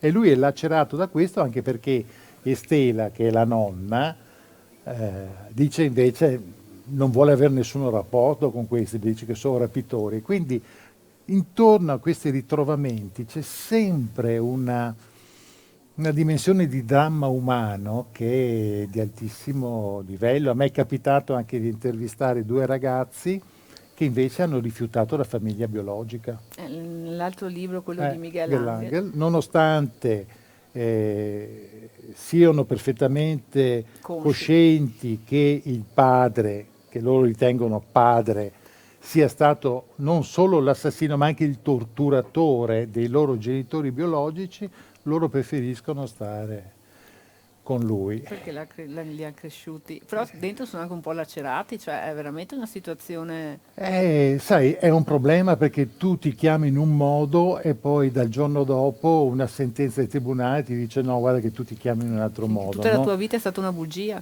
Tutta la tua vita è stata una bugia, però le nonne hanno un'equipe di psicologi straordinari che sono una potenza su questo e fanno un lavoro straordinario. Però è una storia incredibile, la storia della più perfetta dittatura che poi in realtà è crollata sotto il peso delle nonne e delle mamme, di fatto. Sì, che loro hanno cominciato un giovedì in poche ad andare in piazza con questi teli bianchi, le hanno saccagnate e loro dure sono rimaste, sono tornate e poi sono aumentate. Sono aumentate e a un certo punto, quando hanno capito che erano pericolose perché tutta l'opinione pubblica a livello mondiale cominciava a conoscerle, hanno preso Azucena Villaflor, che era la capa, la presidentessa, l'hanno presa e l'hanno buttata viva da un aereo nell'oceano. Che era uno dei metodi che usavano di buttarli dall'aereo. Però non c'è stato niente da fare, nel senso che un giorno dopo c'era già un'altra presidentessa, ma quello che mi ha sempre colpito è la maggior parte erano casalinghe e Stella Carlotto era una maestra, no? Una maestra di una scuola della campagna. Eppure queste donne hanno avuto la capacità straordinaria di creare un'organizzazione clandestina, cioè a cui voglio dire, hanno cominciato a indagare, si facevano assumere come cameriere per poter stare vicino ai bambini e capire se questi bambini hanno fatto delle cose pazzesche, avevano un codice tra di loro, si riunivano nelle pasticcerie oppure se nelle case, ma avevano tutto un modo per entrare e per uscire dalle case per non essere notate. Venivano picchiate e dure, continuavano, insistevano. Insistevano, sì. E infatti adesso sentiamo l'altra lettura, che è proprio Estella che racconta la sua esperienza.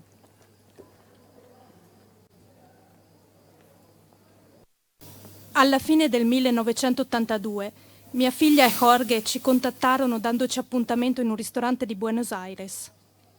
Partimmo presto e ci avvicinammo alla capitale con 1000 precauzioni. Fu una grande emozione rivederli dopo tanti anni, conoscere Letizia e scoprire che nel frattempo era nata un'altra nipotina, Laura.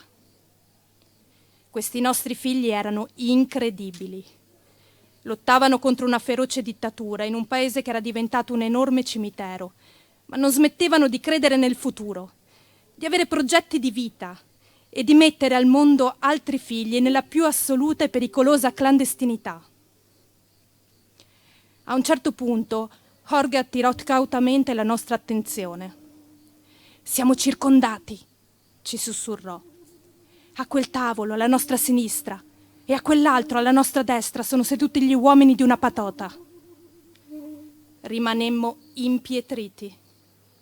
Nonostante tutte le nostre precauzioni, avevamo condotto i golpisti a individuare Claudia e la sua famiglia. Mi voltai a guardarli. Per la prima volta guardavo in faccia gli uomini di una patota.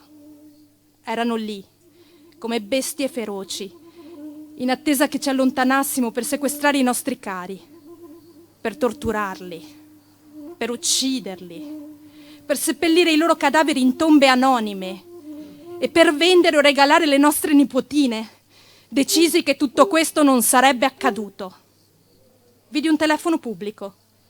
Chiamai Alfredo Galetti, uno dei pochissimi avvocati che rischiavano la vita per difendere i diritti umani in Argentina. «In questo momento», dissi a voce molto alta, udibile in tutto il locale, «io, mio marito, mia figlia, suo marito, sua madre e le nostre 2 nipotine ci troviamo circondati da agenti della repressione illegale. Vogliono sequestrare Claudia, Jorge e le sue bambine. Ora noi usciamo dal locale tutti insieme e andiamo a casa nostra a La Plata. Se tra 1 ora e mezza non ricevi un'altra mia telefonata, ti prego di presentare immediatamente istanza di habeas corpus al tribunale». Nel ristorante era calato un silenzio irreale. Gli sguardi della gente erano fissi su di noi. Molti erano rimasti con le posate a mezz'aria, a bocca aperta. Uscimmo in gruppo, tenendoci per mano. Le bambine al centro per proteggerle se ci avessero sparato. L'automobile era parcheggiata a 3 isolati di distanza. Camminammo seguiti dalla patota, che nel frattempo si era ingrossata, dato che si erano uniti anche gli uomini che all'esterno circondavano il locale. Il capo aveva occhietti da serpente e parlava concitamente alla radio. Salimmo tutti e 7 nella nostra piccola automobile. Fu il viaggio più lungo della nostra vita. Le Ford Falcon dei militi ci precedevano e ci seguivano in attesa di ordini. Da un momento all'altro temevamo di essere bloccati, ma c'erano troppi testimoni e la mia mossa di chiamare l'avvocato li aveva spiazzati. Arrivammo a casa e come d'incanto gli assassini scomparvero. Era arrivato il tempo in cui non potevano più agire troppo scopertamente, anzi, avevano già un bel da fare a tentare di cancellare le tracce dei loro crimini.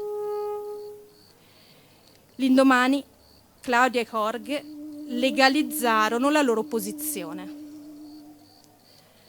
Era una maestrina dell'infinita provincia argentina. Oggi sono la presidente delle Abuelas de Plaza de Mayo. Ho girato il mondo denunciando i crimini della dittatura e tengo conferenze alla facoltà di pediatria. Laurita, mia figlia, aveva ragione quando disse ai suoi sequestratori che non li avrei mai perdonati, che li avrei perseguitati fino alla morte. Evidentemente mi conosceva più di quanto io conoscessi me stessa.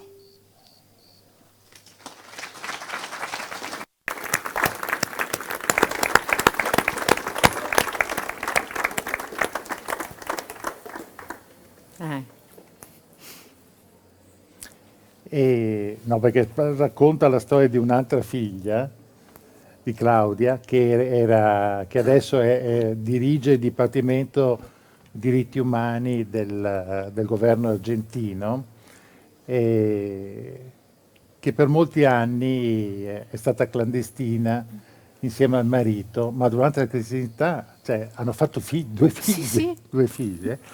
E a un certo punto sono tornati in Argentina e c'è stato questo episodio.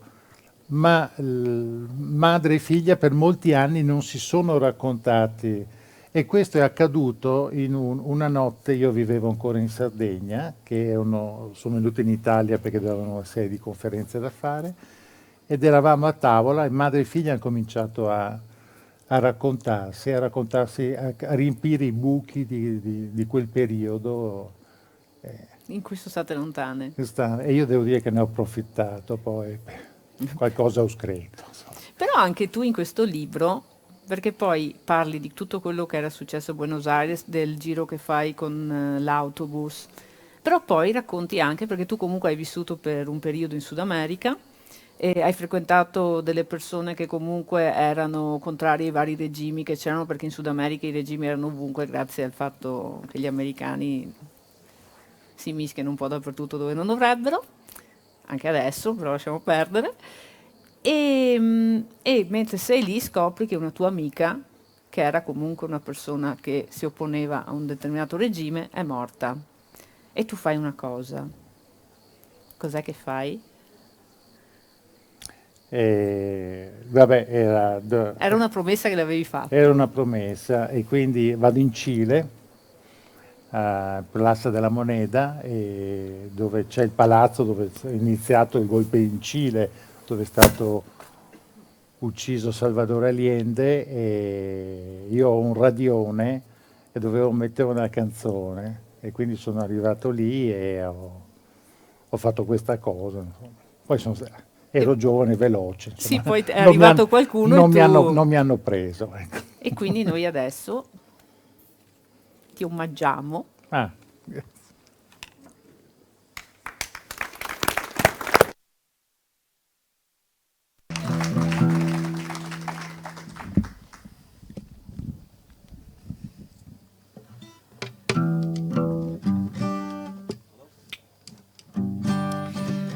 Questa canzone racconta la storia di uno che era giù, era molto giù, e credo che più giù di così non si possa essere. E infatti il Fango ebbe un padre negro e una madre pelle rossa. L'uno e l'altro lo lasciarono davanti a un portone, era l'università di Heidelberg, o forse di Jena, non so. E un leggio ebbe per culla e un libro per la cena.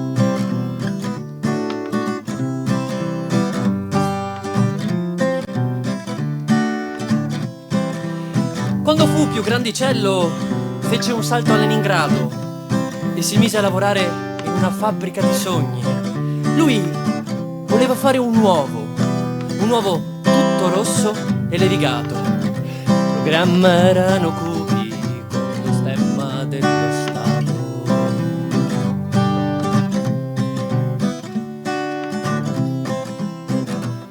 Sopra il muro di Berlino se ne stette appollaiato, aspettando che passasse un editore di memorie. Passò invece una ragazza con un mitra fra le braccia. Lui le sparse del profumo sui capelli capelli e sulla faccia.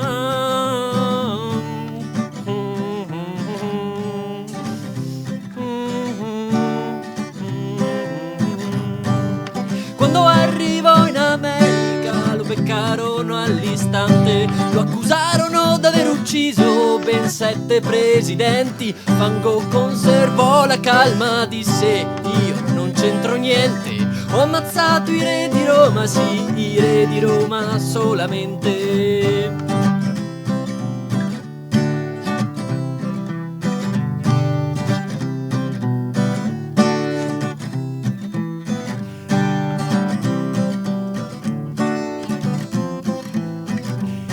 E così lo torturarono con i ferri e con i vetri, con i fili, con il gas, con gli strumenti più segreti.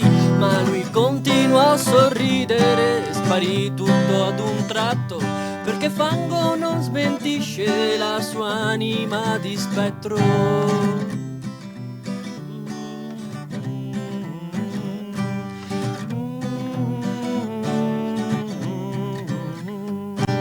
Ora Fango è per la strada, lungo i muri e nei quartieri, nelle culle dei bambini dorme, non si fa vedere, ma tu senti il suo calore sulla punta delle dita.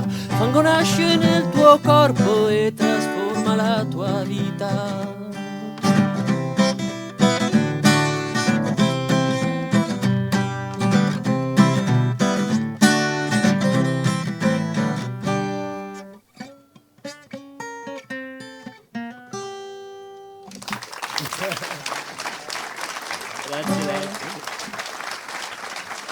Devo fare questo. Grazie. Questo è stato un bel omaggio. Anche perché questa canzone l'hanno scritta per te, no? Cioè, No, racconta la storia di questa canzone. no, questa è una canzone di Ricky Gianco di molti anni fa. Ricky è un carissimo amico con cui ho lavorato, ogni tanto lo continuo a lavorare anche oggi, ma non è stata scritta per me. Però dovevo pagare questo debito e quindi questa promessa, e quindi è una canzone. Perché al di là della situazione specifica dell'Argentina, tutto il Sud America, il Centro America in quel periodo è stato un incrocio di destini, di viaggi, di persone, di ogni nazionalità che si girava, incontravi. È stato veramente un periodo straordinario e nonostante tutto mi ha fatto piacere esserci, insomma. E poi volevo concludere con quella frase che dite voi, Carlotto, che ti hanno detto loro lì e che hanno detto anche la tua famiglia quando sei tornato e hai raccontato. E qual è la frase di voi, Carlotto? No, questo non mi viene in mente. Non mi dire così, Tra le tante che c'è sempre posto per un Carlotto. Ce la dovevamo preparare prima questa, mi sa. Vi leggete il libro, ve la trovate. No, ma dilla, c'è sempre No, non la posto, dico Carlotta? adesso. Se leggono il libro se la trovano. Lo facciamo ogni sera. Quando presentiamo i libri, li lasciamo... Così. Che così devono andare a vedere, Vedere. se no non leggono. Vanno a leggersi la sinossi e basta, invece così. Qualcuno vuole fare qualche domanda? Li abbiamo uccisi. Vabbè, gli abbiamo raccontato un sacco di cose allegre. Sì, vero? Interessante. Dopo sì, puoi fare quello che vuoi. Dopo siete liberi di suonare tutto quello che volete.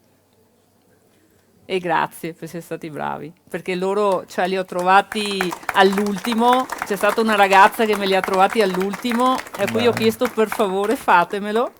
Perché altrimenti avremmo mandato il video, però secondo me era più bello così. Sì, era più bello così. Così. Certo. No, bravi, No, tu. veramente, bravi. Allora sei bravissimo. Sei molto bravo, un po' l'avevamo capito, però... Sì. Però, Però l'entusiasmo era figo. No, ma è bravo. Cioè, Sì. no. Oh. Sembri quasi uno che sa stare sul palco. Ci siamo giocati Riccardo. Va bene, se non c'è... Una domanda. Ecco qua. Ce la farà l'umanità con tutte queste negatività che viviamo ogni giorno? Cioè, che c'è fede nell'umanità, nell'uomo, nel futuro. Beh, 2 figli nati in clandestinità sono un buon segno. No, io sì. Io, uno dei miei grandi maestri che proprio da cui ho imparato molto è Sciascia. E Sciascia, per esempio, diceva sempre che lui usava la letteratura di genere, il noir, il poliziesco, per raccontare il lato peggiore della sua Sicilia, però con l'idea precisa che era necessario un grandissimo ottimismo, che l'ottimismo è necessario per poter riuscire a cambiare le cose. E io la penso esattamente così, nel senso che il mio lavoro è quello di raccontare alcune cose che non vanno in una prospettiva altra che quella. Quindi io sono sicurissimo che l'umanità ce la deve fare. Poi in un momento storico come questo, che per la prima volta abbiamo una situazione ambientale così rischiosa, non possiamo fare altrimenti. Abbiamo veramente le spalle al muro, quindi adesso non è più una scelta, ma ce la dobbiamo fare per forza.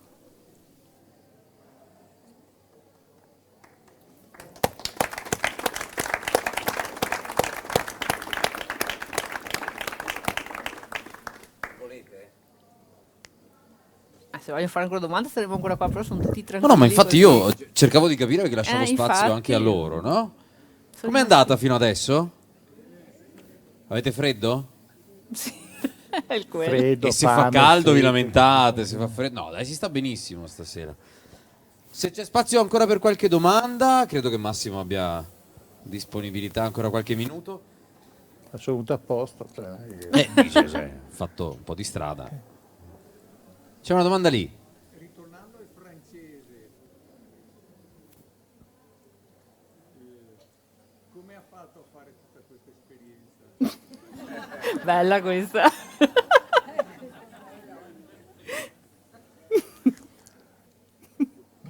Ci vorrebbe un'altra ora per... No, la risposta è molto semplice. Ho trovato il canale giusto per entrare e ci sono rimasto un po'. Insomma.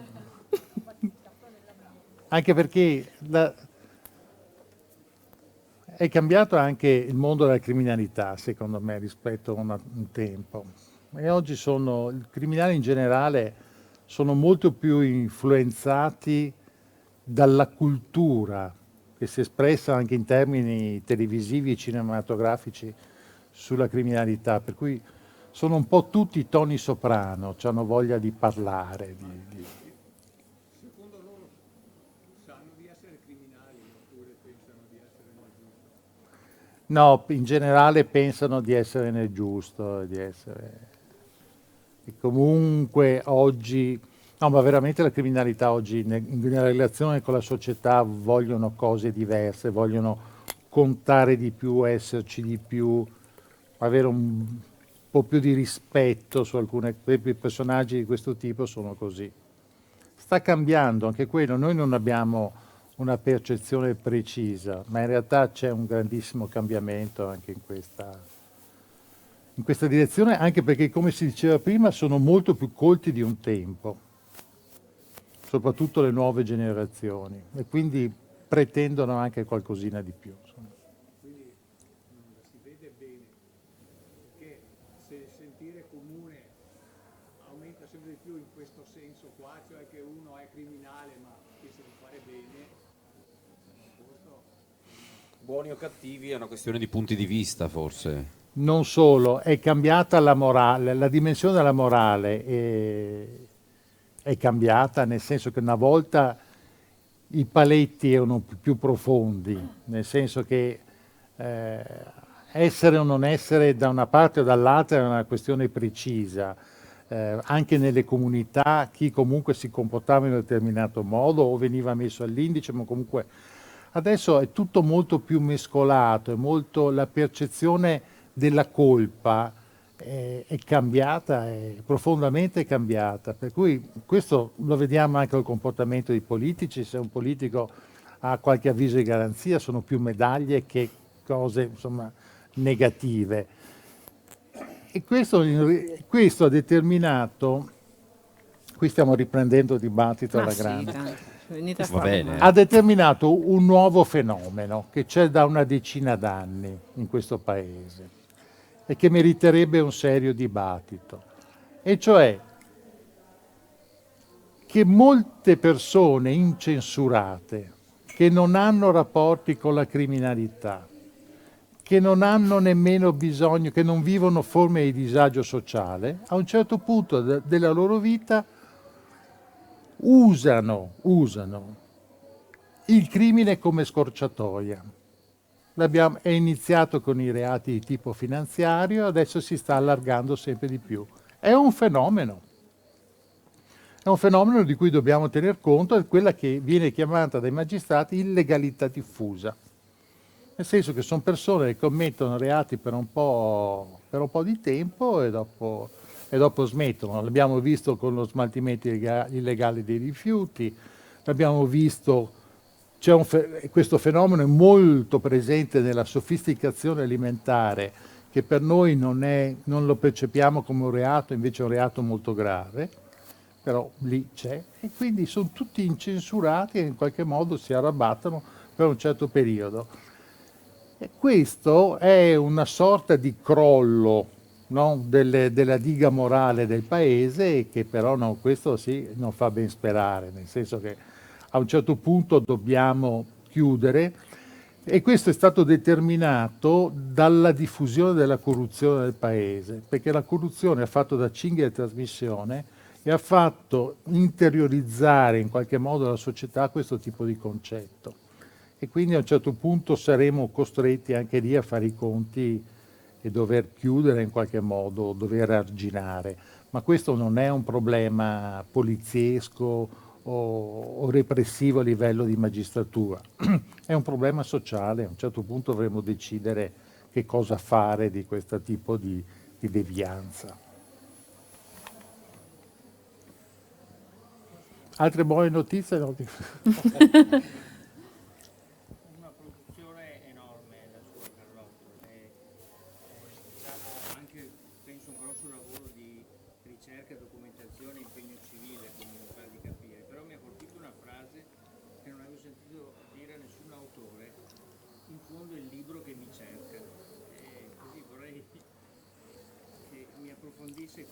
Il romanzo, credo che abbia detto, il romanzo che mi cerca, giusto?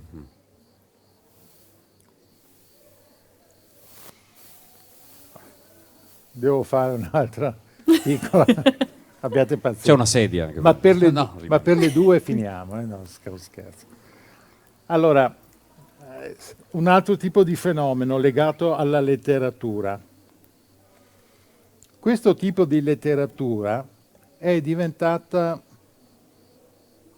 ha costruito una relazione diversa tra autore e lettori, perché parlando di fatti più o meno realmente accaduti, di trame costruite su inchieste, eccetera, eccetera, ha attirato l'attenzione di moltissimi lettori che hanno trovato una sorta di risposta. Quando tu scrivi come gruppo di autori storie negate, a un certo punto i lettori rispondono, nel senso che si ritrovano. Quindi si è costruito una dimensione strana, a un certo punto, dove la cosa più finta al mondo, che dovrebbe essere il romanzo, in Italia è diventato qualcosa di diverso. È diventata una narrazione sulle storie che nessuno in realtà potrebbe poi leggere sui giornali o ascoltare in televisione, vedere la televisione. Questa cosa ha determinato 2 ulteriori fenomeni. Il primo è che siamo l'unico paese dove magistrati e forze dell'ordine e appartenenti alle forze dell'ordine scrivono romanzi noir. Non succede in nessun altro paese. E quando lo raccontiamo ai convegni all'estero, la gente ride, perché dice: ma non basta la stampa per raccontare il loro lavoro, no? Se noi andiamo a leggere la narrazione di questi servitori dello Stato, vediamo che è una narrazione altra rispetto alla narrazione ufficiale sul loro lavoro. Cioè questi raccontano una cosa completamente diversa. E questo è molto interessante. L'altro fenomeno, e qui rispondo alla domanda, è che i lettori si sono impadroniti in qualche modo degli autori e quindi ci bombardano di proposte su casi da seguire e sviluppare. Io ho scritto 4 romanzi a partire da segnalazione dei lettori. Quindi lì è la storia che mi ha cercato. Non solo mi ha cercato, mi ha braccato alla fine, mi ha trovato ed è un fenomeno molto diverso, però è la storia che ti cerca molte volte, che ti trova, e storie che non hai nessuna intenzione, idea, perché non c'avevi idea prima di scrivere. E questo succede perché noi dobbiamo fare un'analisi ben precisa sul rapporto che c'è tra verità e paese. Noi abbiamo perso negli anni il diritto alla verità, anzi più la verità è istituzionale meno ci crediamo. Se andiamo corti dal punto di vista storico, partiamo dal 69, da Piazza Fontana ad oggi, tanto per fare, vediamo che l'Italia è un unico grande segreto. È un grandissimo buco nero dove nulla è mai stato chiarito. La trattativa Stato-mafia, delitto Pecorelli, Ustica, ne abbiamo una montagna di storie che non sono mai state chiarite. Anzi, quando tu pensi che sono state chiarite, che finalmente arriva una sentenza, no, di un processo che dovrebbe dare la parola fine e chiarire, la volta dopo si riparte completamente. Questo ha determinato una relazione perversa con la verità in questo paese. All'interno di questa relazione perversa, scrivere romanzi di questo tipo ti trasforma in qualche modo in un obiettivo delle storie, nel senso che poi le storie ti cercano e ti trovano e le racconti. Era qua, insomma. Sono stato un po' lungo, ma insomma.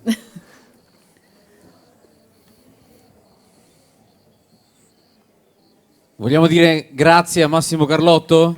Grazie a voi per la pazienza. Grazie per la pazienza. Ci mancherebbe altro, anzi. Grazie a Sonia Ceschin che conduce queste serate in maniera meravigliosa. Grazie alla Proloco di San Pietro di Ferretto. Anzi, io vorrei invitare un secondino qui il presidente Arcangelo, se puoi, solo se puoi. Metà. No, vieni qui con me. Facciamo un applauso anche a loro. Invito anche Benedetto. Vi rubo solo qualche istante. Benedetto della Cantina Castellalta, che tra poco potremo anche degustare qualcosa, vero? Quindi invitiamo anche tutti quanti a brevissimo ad entrare nella mostra qui all'interno del tendone, così degustiamo un po' del vino di Castellalta, ma un momento solo, Sonia, ringraziamo i musicisti? Sì. Possiamo? Ringraziamo i ragazzi. Venite anche voi, dai, su, vi abbiamo visti a spot entrare e venire. Siete stati deliziosi, davvero anche voi.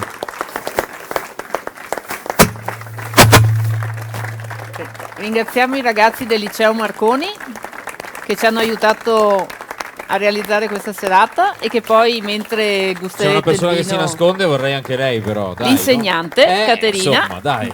Villari che poi mentre degusterete ci allieteranno questa volta facendocela sentire, perché potranno farlo la loro musica all'interno, così non morite di freddo qua fuori. Poi ringraziamo i 2 ragazzi che ci hanno fatto il regalo della canzone, che sono Matteo Busatto e Lorenzo Grosso.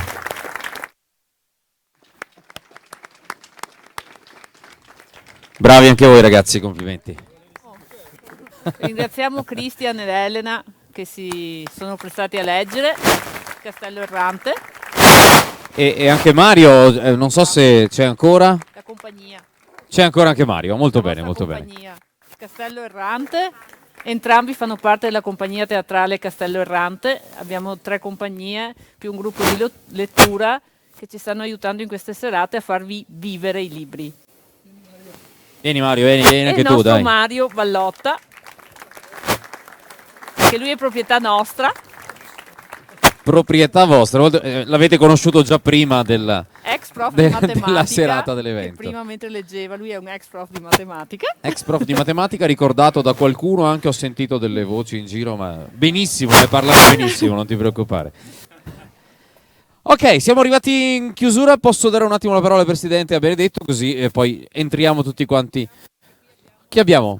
Fra noi Brava. uno degli autori che incontreremo nelle prossime serate, lunedì prossimo, da Sommariva incontreremo Alessandro Nardo, Eccolo lì, che ci parlerà ancora di emigrazione, del fatto che noi andiamo dappertutto nel mondo a lasciare il nostro segno, e quindi parleremo ancora di territorio, di emigrazione e di storie. E io lascio la parola alle vere autorità. Arcangelo, prego. Grazie. Scusate la voce, ma qua abbiamo iniziato quest'anno sotto l'acqua e al freddo. Speriamo che questa settimana le temperature ci aiutino. Grazie veramente a voi per la presenza. Questo terzo appuntamento di Parole in un bicchiere, Sonia, ci dà soddisfazione perché vedervi numerosi ci dà soddisfazione di aver organizzato questo progetto. Ringrazio tutti gli attori della serata, ringrazio Massimo Carlotto per averci dedicato la sua presenza perché Sonia mi diceva non è facile portare Carlotto alle presentazioni. Lei ce n'è riuscita, bravi tutti e due.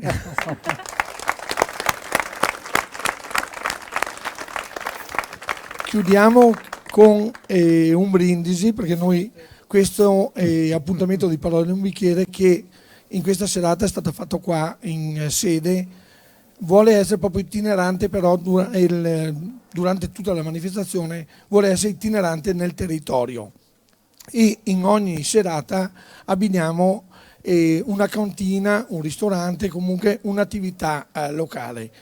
Questa sera abbiamo De Pizzo il Benedetto, titolare della cantina Castellalta, che adesso ci farà una presentazione dell'azienda e poi potremo degustare il suo prodotto all'interno del capannone. Grazie ancora e ci vediamo all'appuntamento di giovedì, se non mi sbaglio.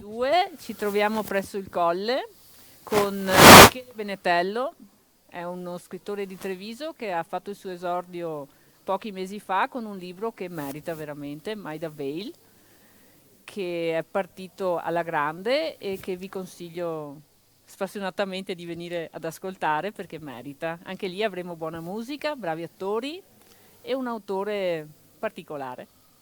E poi ti rubo la scena, sai che quando mi danno il microfono in mano abbiamo all'interno la possibilità di acquistare con la libreria Tra le Righe i libri di Massimo Carlotto. Prego, Benedetto. Partner la libreria Tra le Righe. Beh, tocca a me. Bene. Buonasera, grazie. Bellissima serata, grazie dell'opportunità.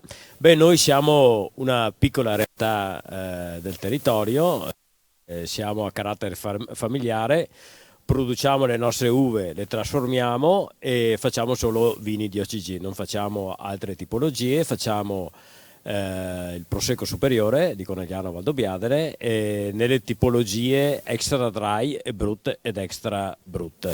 I vigneti sono nostri, come dicevo, e sono ubicati tra San Pietro di Feletto e Solighetto. Ecco, le caratteristiche sono prosecchi un po' particolari perché cerchiamo di non omogenizzare i gusti come siamo tutti abituati con i prosecchi e cerchiamo di fare questo prodotto più tipico possibile.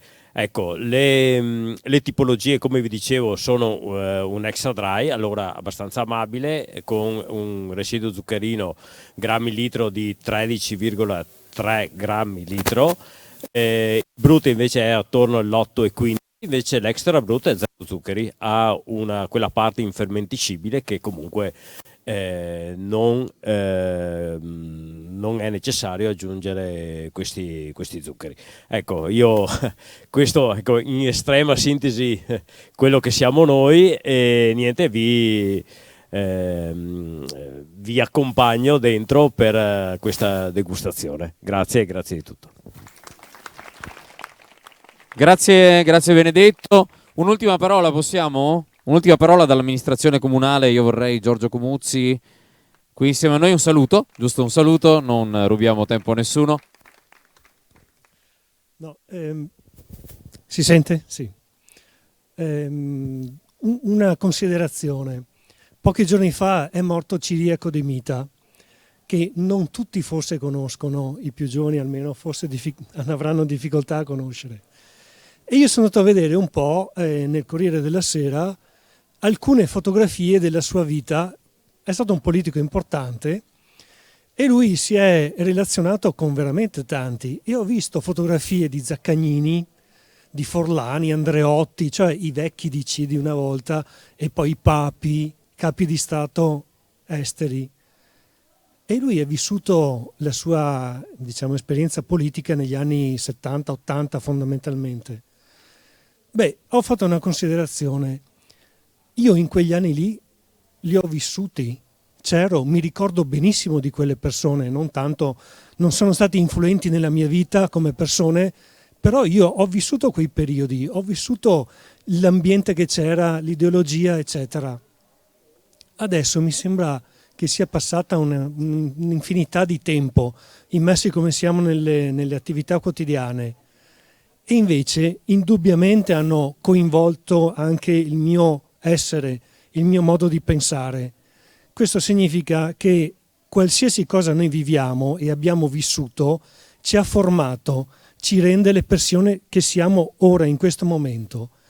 Ecco, dico questo perché un'esperienza come quella di Massimo Carlotto della sua vita, indubbiamente unita alle sue capacità di scrittore e anche di narratore, di tutte le qualità che può avere, l'avrà influenzato per avere un risultato così ottimo, eccellente, di cui possiamo godere oggi tutti quanti.